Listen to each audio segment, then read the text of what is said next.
Oh, one, strong and free. Africa is our own motherland, fashioned with and blessed by God's good hand. Let us for our people join as one, brothers under the sun. Oh, one, strong and free. One land and one nation is our cry.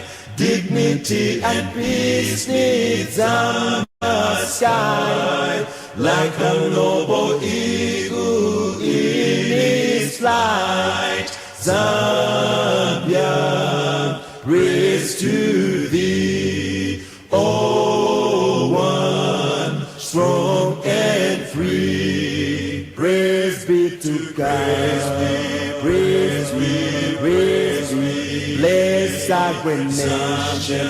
Zambia, Zambia. Free men we stand under the flag of our land. Zambia, praise to thee. Oh, one, strong and free.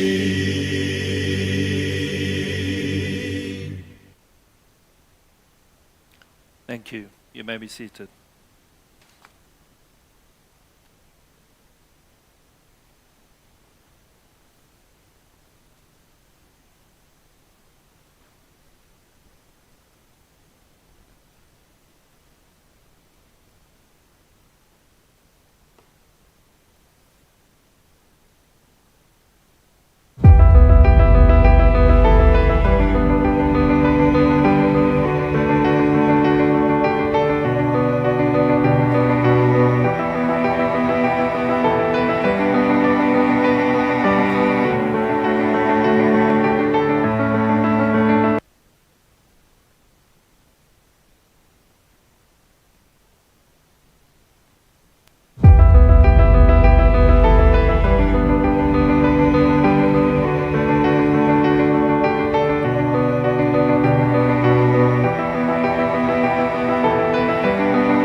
Director of Energy, representing the Ministry of Energy of Zambia, and the Honourable Minister, senior government officials, esteemed sponsors, speakers and delegates, captains of industry, representatives from media houses, ladies and gentlemen, all protocols observed.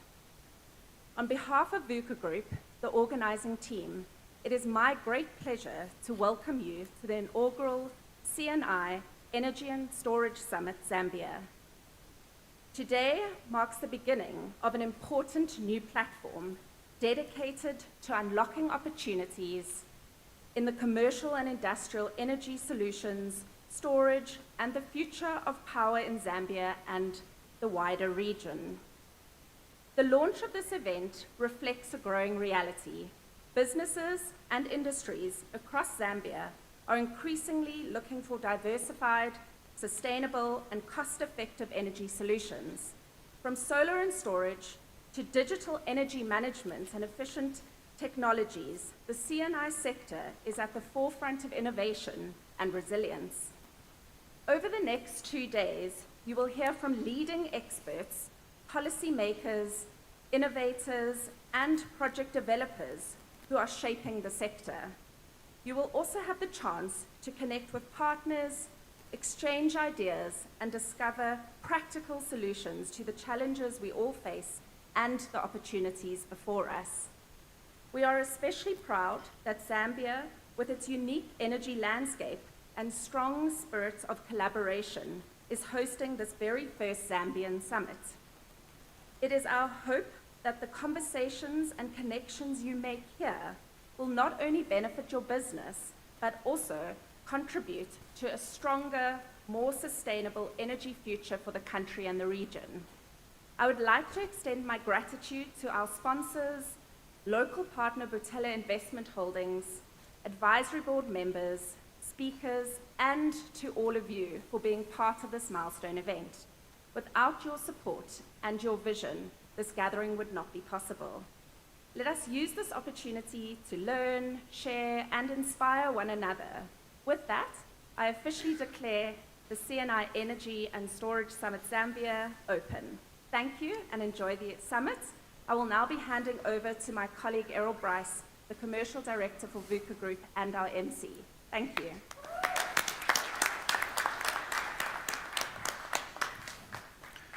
Thank you, Chanel. Good morning, everyone. What a fantastic day it is in Lusaka. Ladies and gentlemen, it's been a long dream of the Power and Energy and Water Division of VUCA to run an event in Zambia. You will see VUCA Group on the slides is active in 5 key verticals: the mining, power and energy, mobility, retail and green economy across the continent. And we are an influence agency at heart. And how do we influence? By creating platforms for people to connect to information and each other. This is exactly why you are at this inaugural event, to bring together the critical players to transform the Zambian power and energy market. The commercial and industrial growth is key to the development of any economy, but it's supported on the back of resilient infrastructure. Development is not the responsibility of one single party or player, but is driven by collaboration and involvement between government and private sector. We hope that this summit will showcase some of the opportunities available to relieve the pressures on the current energy resources, diversify generation options, and lay the groundwork for a strong, resilient, and robust Zambian power structure. Apologies. And through that, a booming Zambia economy. This is the vision set out in the National Energy Compact for Zambia, a vision for Zambia with a diverse, industrialized economy driven by agriculture, mining, manufacturing, and tourism. We hope that the discussions over these next 2 days will provide some food for thought of ways in which the vision can be accomplished. Together we can go further. Before I hand over to our next speaker, I just have a few housekeeping items to mention. The fire and emergency exits are clearly marked in and around this building. Please familiarize yourself with them. While attending the conference sessions, we kindly ask that you keep your mobile phones on silent mode, and should you wish to take a call, please do so outside in the foyer area. All refreshment breaks are in the room directly behind us, where you gathered before entering the room. And lunch will be served in the piano lounge, where the ushers will lead you to.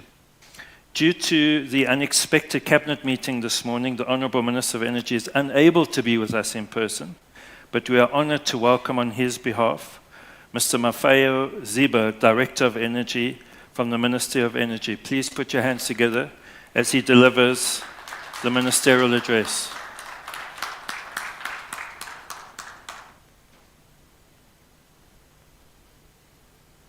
Thank you, sir.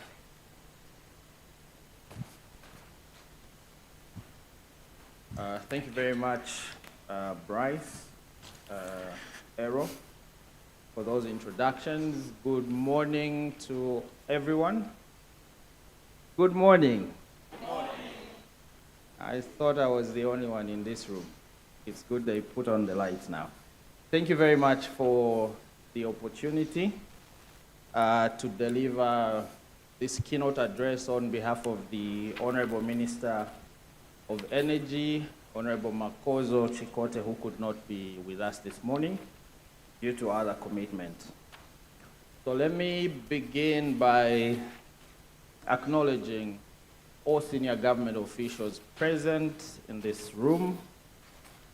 Let me also recognize all esteemed sponsors of this event.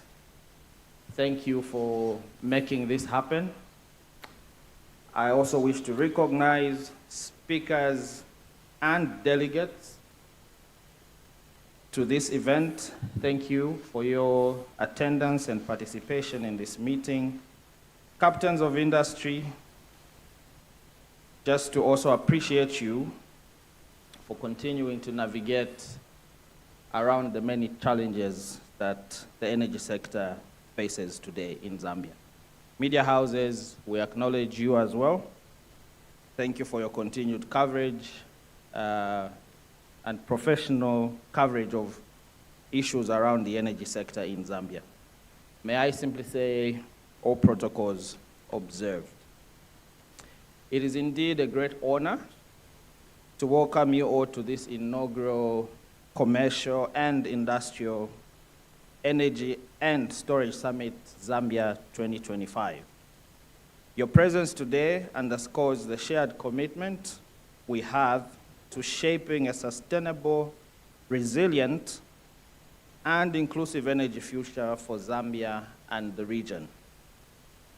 I wish to extend my sincere appreciation to the VUCA Group and its partners for organizing this strategic platform, which convenes stakeholders dedicated to unlocking Zambia's commercial and industrial energy potential, a vital pillar of our national development.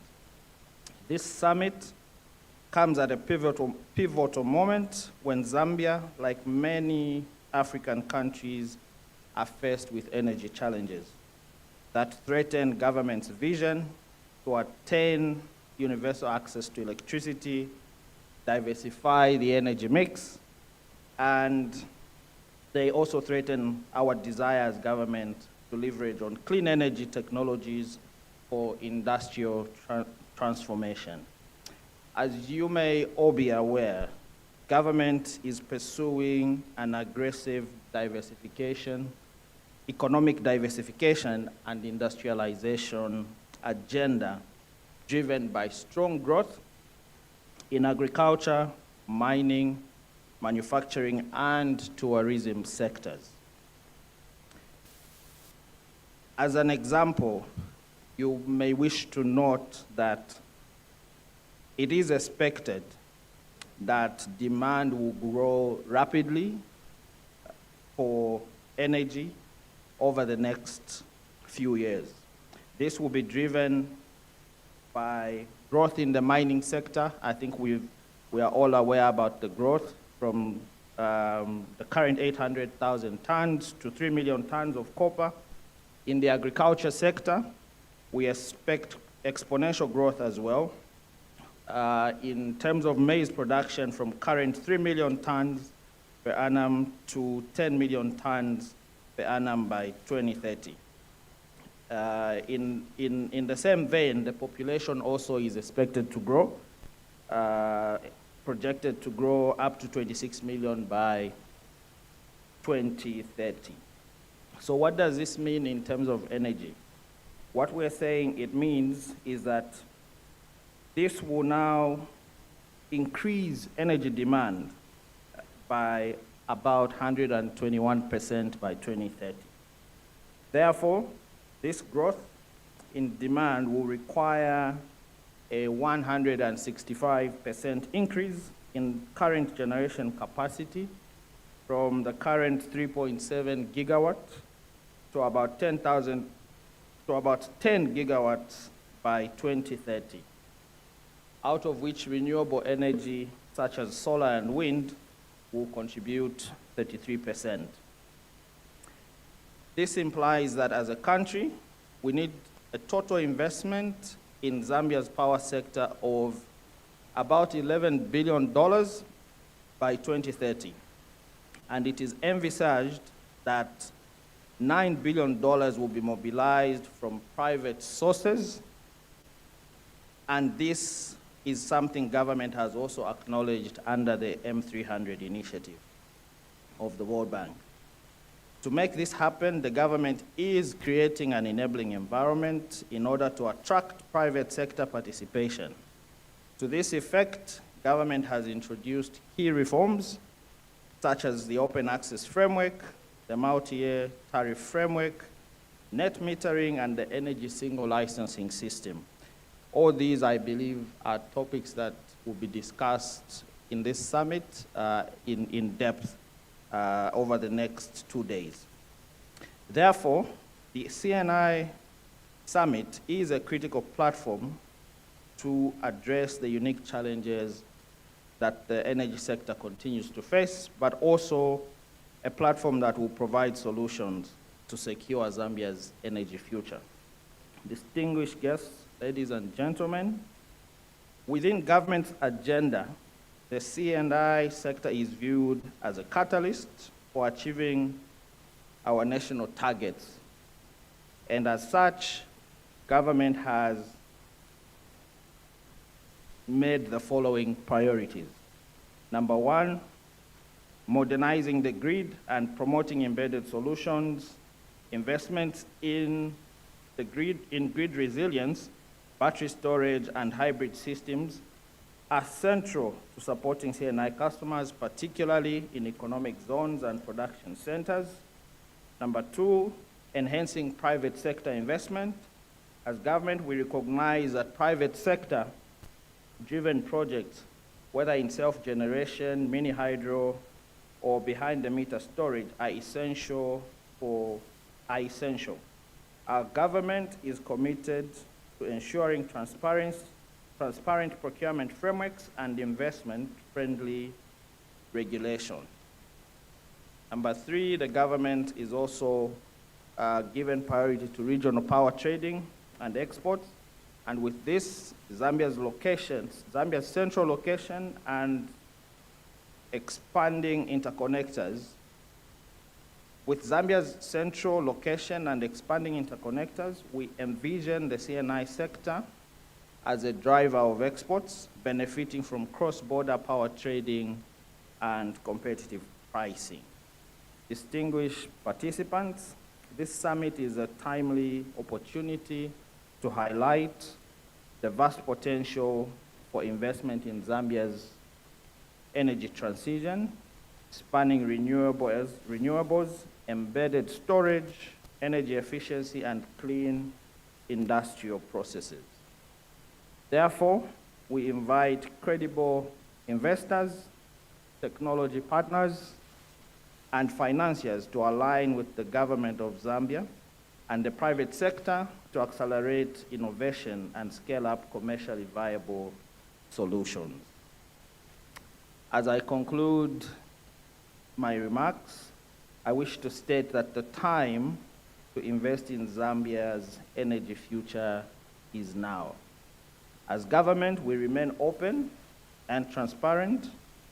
We remain reform-driven and committed to partnerships that unlock value for industry, improve competitiveness, and ensure a sustainable energy future for our country and region. To our esteemed delegates, speakers, panelists, sponsors, we want to thank you once again for lending your expertise and insights to enrich the discussions that will be held today. Your contributions will inspire actionable solutions and meaningful partnerships. As you embark on this two-day journey, I also urge you to engage actively, share boldly, and collaborate purposefully. Together, we can unlock the potential of Zambia's C&I sector, advance our national goals, and contribute to a sustainable future for generations to come. Once again, a very warm welcome to all of you, and thank you for being part of this transformative event. I wish you fruitful discussions, during these 2 days, meaningful connections, and a renewed sense of purpose as we work together to power Zambia's future. I thank you, and may God bless you all. May God bless Zambia. Thank you very much.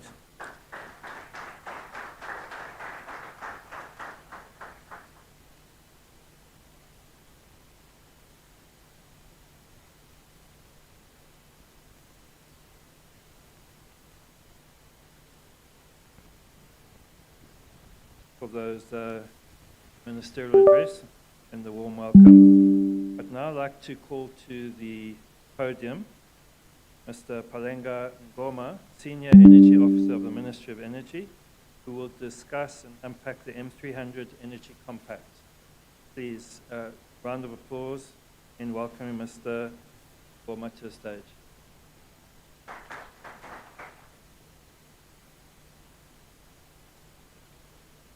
Thank you very much, Errol. So I will be giving a presentation on the compact just to show our country's commitment towards contributing and addressing the energy situation, the energy crisis. So thank you so much. So this is Zambia's Energy Compact. So my presentation, the contents would be the country sector overview. So we are going to look at the country context. Then we are going to look at the challenges and opportunities, mostly the opportunities, the compact targets, as well as declaration of commitments. Then we'll look at the call for partnership and look at the, is it okay if I can have a mic? Okay, Mike? Yeah. So, as you can see, Zambia is central. Thank you.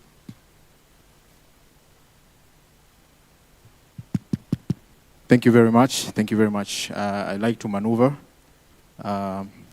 So, Zambia is located in the central southern African region.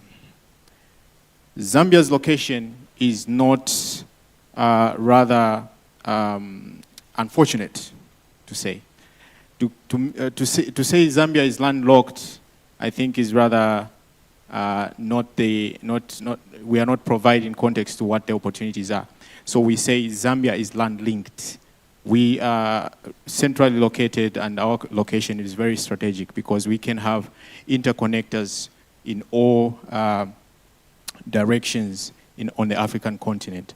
So in terms of looking at the population of Zambia, the population of Zambia is growing, so the energy demand is also growing, and this is creating a challenge in terms of how access to electricity is being done. So in terms of the growth, we have a 3.3% GDP growth, and 14% inflation. Of course, these figures might have changed over time due to the time when this presentation was done. We have drivers in terms of energy drivers. So in terms of the energy drivers, there are the growth in the mining sector, like my director has mentioned. We are projecting an increase in terms of copper production from 800,000 metric tons to a whopping 3 million tons. In the agriculture sector as well, we are projecting an increase in terms of production of wheat, maize, as well as soya. In terms of what is an enabler of all these drivers, we have energy as an enabler.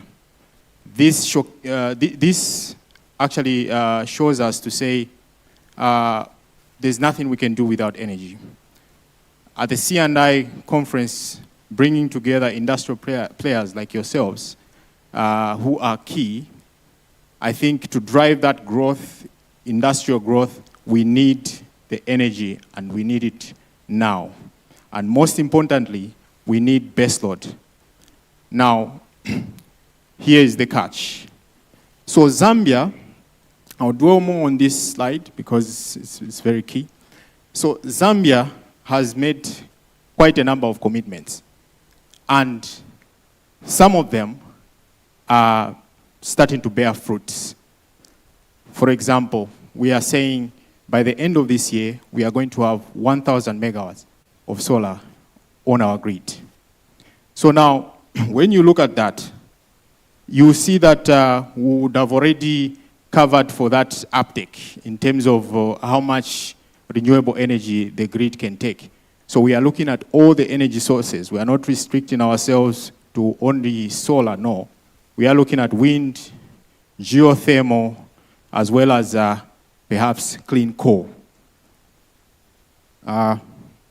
So in terms of the energy mix in Zambia, Zambia depends 85% on hydropower, of which we have seen in the past few years, in the past couple of years, I think we have been affected by the drought situation, which has led to all these reforms within the energy sector.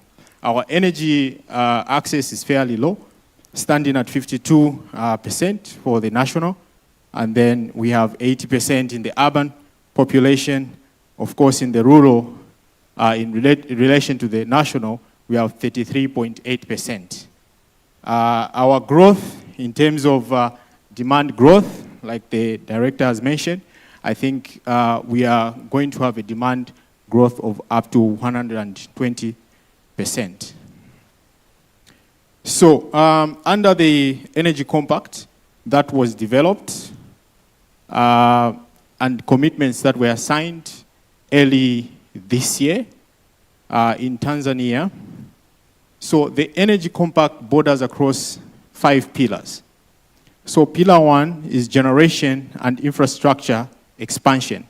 So we want to expand our generation with clean, reliable, and affordable energy. And some of the interventions you, as director has mentioned already in the speech, some of them are to create an enabling environment where the private sector is able to participate, where we are able to invite you and we sit down and see the gaps, identify the gaps in terms of financing as well. In terms of the growing demand in terms of electricity, yes, what are the drivers here? We have the agricultural sector, as already mentioned, and we have the growing population. So our population is growing, and the demand is going up. Not only this, here in terms of generation, we are also looking at the availability of the market in the Southern African region. So we have an available market in the Southern African region because we are interconnected. Most of that power can be evacuated through those interconnectors that we are building, like the Zambia-Tanzania interconnector. So in terms of the pillar 2, which is regional integration, I've already mentioned that here we have developed an open access regime where now there's no discrimination to access to the grid. So you can come in, invest in energy, connect to the grid without any issues. So availability of new transmission capacities, like I mentioned earlier, we have the ZESCO. These are some of the opportunities that have been created because we have created an enabling environment and also interventions from cooperating partners such as the World Bank, AFDB. In terms of pillar 3, distributed renewable energy and clean cooking, of course this is very, very important because we are trying to ensure that everybody has access to electricity by the year 2030. So our targets are quite ambitious, yet they are achievable. So we are looking at 100% access to electricity by the year 2030.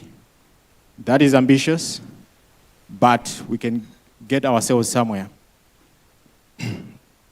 So in terms of the pillar 4, the private sector participation. This is where now we are calling upon the private sector to come in and invest in the energy sector.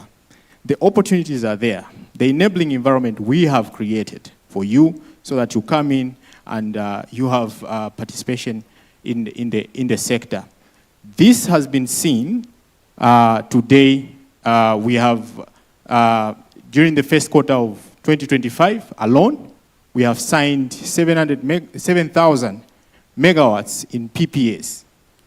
7,000 megawatts in PPAs, which is exceeding our commitment of 11 billion mobilization of fund financing. So we are looking at these and we are saying, we are telling ourselves, we are headed in the right direction because the opportunities that we have created through creating an enabling environment is actually proving to be effective. Because now we have seen the likes of, Chisamba, 100 megawatts coming on board, as well as other PPAs that have been signed that are in the pipeline.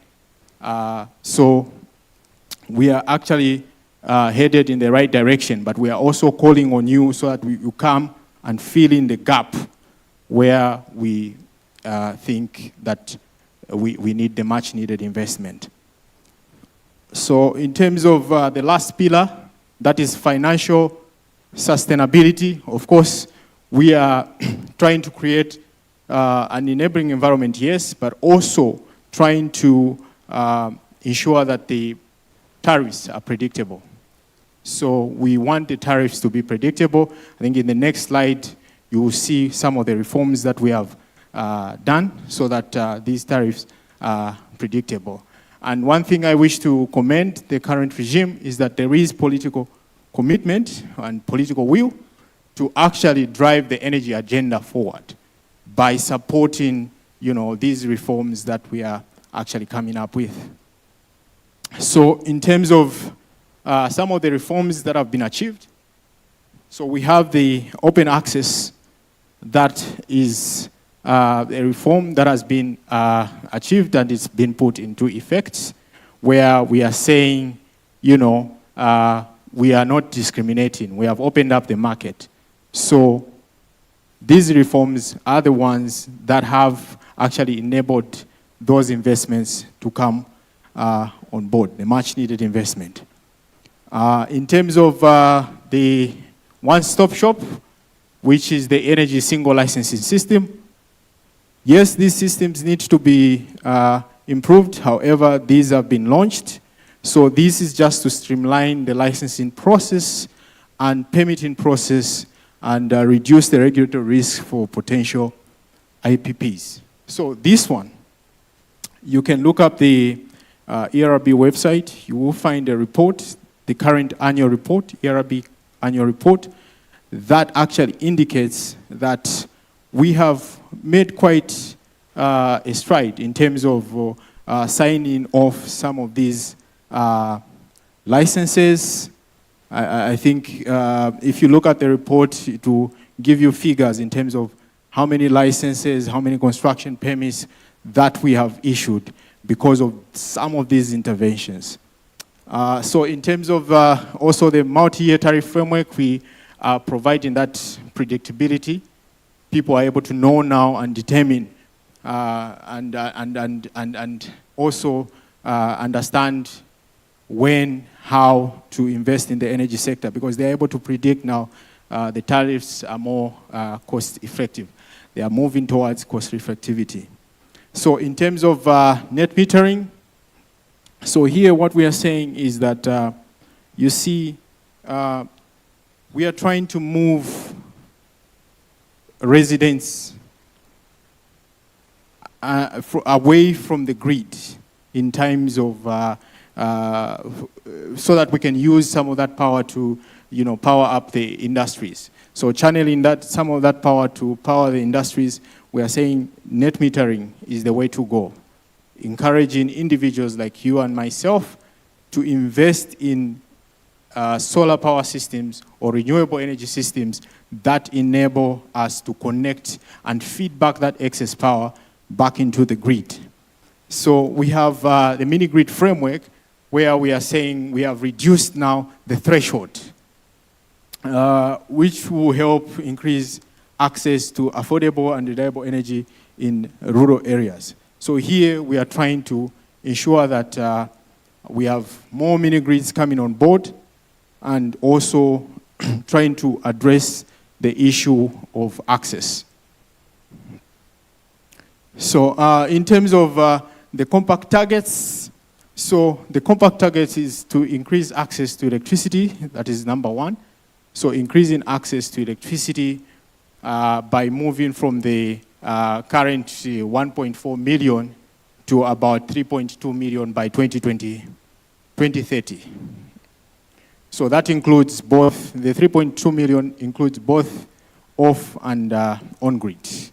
So in terms of increase in access to clean cooking, yes, here we have, currently we are at 9% in terms of the population that has access to clean cooking. However, we want to move that figure to about 40%, even 100%, by the way. Because here, of course, we did have a huge gap, but now with the coming in of the Ascent project, some of the resources might be able to cover for the aspect to do with clean cooking. Sorry. So in terms of increased share of renewable energy, we currently, like I said, hydro is a new renewable energy source. That's why you are seeing that big figure there, which is 3,300 megawatts. However, we want to move and reduce the percentage of hydro so that, when I say reduce, I don't mean we reduce the megawatts there. I mean, we reduce the percentage by increasing other sources of electricity, other renewable energy sources of electricity to about 9,000 megawatts by 2030. The overall is about 10,000 megawatts, like my director has mentioned. We are looking at that figure in terms of renewable energy. So in terms of capital mobilization, of course here that's where we, we want your participation as private sector, your participation as a commercial and industrial. I just want to put across one example that I saw, I think on the news, is it yesterday? One of the companies, one of the sugar companies, is actually trying to set up an 85 megawatts of thermal power. 40 megawatts will be used to power the thermal power, the sugar plant, and 45 megawatts will be injected back into the grid, which is a good thing, and that's what we want to see from the private sector. So in terms of the commitments, allow me, this is the declaration by the president. So allow me just to read through the points, the 3 points there. So the government has those targets that it has set. So bullet 1 there, the target is make 3.2 million additional connections, raising the national electricity access rate to at least 100% from the current 53.6%. So this figure, you are able to find it in the NEAS, which is the National Energy Access Survey report. Thank you. Then increase the access to clean cooking to 40% of the population from the current about 9%. That would result in an additional 3.8 million households with clean cooking solutions, particularly benefiting women and marginalized communities. So we are trying to make sure, especially on clean cooking, there's LPG. We are trying to make sure that we promote the use of LPG in homes and businesses, because LPG is cleaner and cheaper than charcoal, which is, people are cutting down a lot of trees and causing deforestation, and we don't want that. In terms of the bullet number 3, expand the current share of non-hydro renewable energy in the generation mix to 33% by 2030 from the current 3%. Create enabling environment for private sector participation in the energy sector to mobilize 9 billion of private sector investments. So like I said, we are not constraining ourselves to that 9 billion. That can be 20 billion. That can be 30 billion. The reason why is because some of the investments that we have seen are exceeding this 9 billion. And some of the PPAs that we have seen signed alone are exceeding the 9 billion. So yeah, we are looking at 9 billion for now. So in terms of government calling for partnerships, the government invites development partners, philanthropies, and private sector stakeholders to support Zambia's journey towards universal access to electricity by the year 2030. So we are calling upon you, and we have broken down the level of investment that we need. So we have a portfolio of projects within the energy sector that need the much needed investment, like yesterday. So in terms of generation, we are looking at the public investment. That is a figure in million. In terms of private, that's 6.5 million. And we have a total of 7.2 million.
It has done so on the back of coal-based power generation.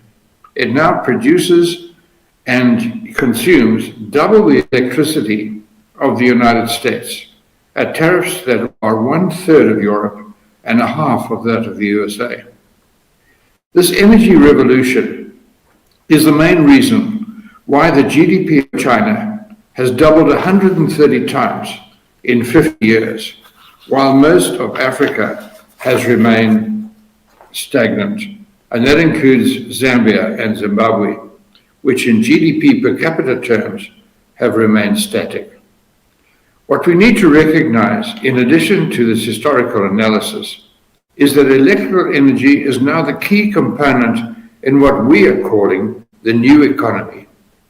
We have totally underestimated the impact and the importance of the IT discoveries and the importance of artificial intelligence in the new economic environment. Data centers, which are driving demand for energy at a pace that many are saying now that cannot be satisfied by existing electrical energy technology and plant and equipment. A single data center outside Los Angeles consumes more electrical energy than the city itself. Business in all its different forms requires energy, and in particular electrical energy. We require power that is available 24/7, available in a form that is stable and of consistent quality, and is reasonably priced. In many parts of Europe, where power tariffs are now at record heights, up to 30 and 40 cents per kilowatt hour, they have signed their industrial death warrants. In Southern Africa, the utilities that have served us since colonial occupation and national independence have incurred liabilities that will haunt them and us for decades as we work our way out of the mess that we're currently in. They can no longer afford to make the huge investments that are now required to meet our current demand and future growth. We are lumbered with aging infrastructure and power plants and are struggling with power shortages that will cripple our economies going forward. So what's the solution? We have to harness new technologies that are creating opportunities to generate power, distribute the new generation capacity to centers of demand, and to mobilize the resources needed to make that possible. The Southern African Power Pool in Harare reports that regional demand for power today is 80 gigawatts. The regional shortfall is about 25 gigawatts, but is growing at 5 gigawatts a year. If tackled using traditional approaches of large-scale power plants built over raw materials, either water or coal, then we are looking at an immediate investment requirement of $30 to $40 billion. With regional utilities heavily indebted and nearly $50 billion in debt, this is an impossible demand. It is now up to the private sector to pick up the ball and to run with it. In Zimbabwe, we have brought together all the major power consumers in the economy, currently using half of all the power available, and we are sponsoring 35 new power generation projects, which by 2030 will generate over 8 gigawatts of power at a cost of less than 10 cents per kilowatt hour. What we have discovered is that if we combine the buying capacity of our private sector, which also has the capacity to pay for power and electricity in hard currency, and therefore service external liabilities, we can source the finance required at a cost as low as 20% of the cost of borrowing by the state. We can also secure the resources required. New technologies allow for the distributed power generation at very low costs. You can generate solar electricity today for 2 cents a kilowatt hour. Large batteries to store and manage power deliveries are now costing 15% of what they were 3 years ago. It is now cheaper to store energy than to generate electricity using traditional technologies. As with all such revolutionary changes, This brings with it great advantages and some threats. I worry about the ability of utilities to stay in operation as they are now have the burden of aging technology, plants and debt. They control the national grid, whichever we do about the future will remain essential and must be maintained and developed, perhaps a separation of this function from generation industry is the answer.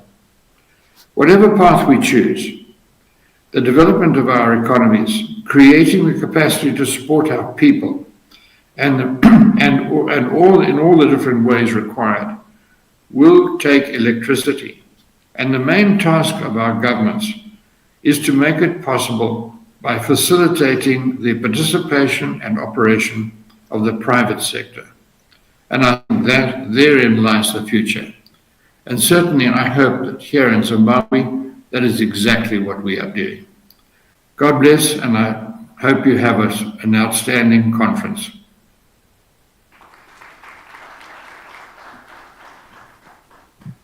Thank you, Mr. Cross. Apologies for the visual, but the audio was pretty good.